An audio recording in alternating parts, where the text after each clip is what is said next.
mga palangga, kumusta po kayo? Ako pala si Aileen Torifel. Ay baguhan pa po lang ako sa channel na ito. Marami po akong tips na tungkol sa pangpaganda. Sana tangkilikin ninyo ang aking mga videos para mayroon tayong matutunan.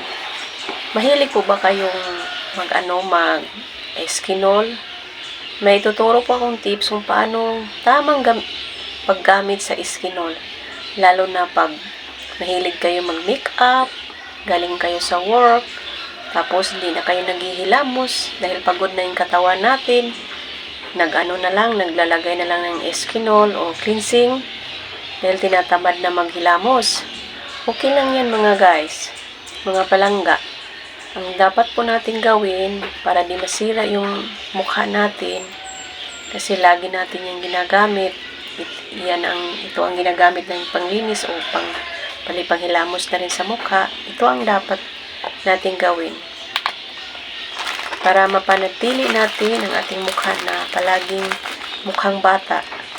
Habang tumatanda tayo ay nagbabago yung mukha natin, parang lumalawlaw. Ito po ang tamang paggamit, mga palangga. Pwede rin ito sa mga lalaki, kahit ano. Ganito lang dapat gawin mga palangga. Ganito. Tapos, ganun. Pahid lang ng ganun.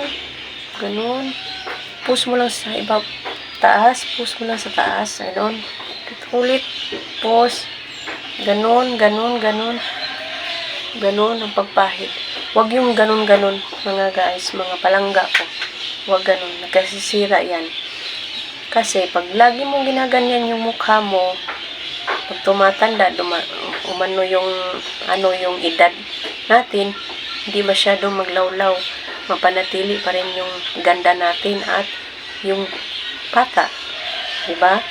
Lagi mong lupos pataas. Ganun lang yan guys. Diba? Simple lang, mga palangga. Marami pa ako mga videos na tungkol sa pampaganda. Sana tagkilikin yung mga videos ko.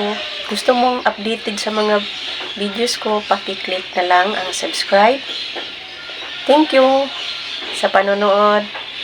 Ingat po.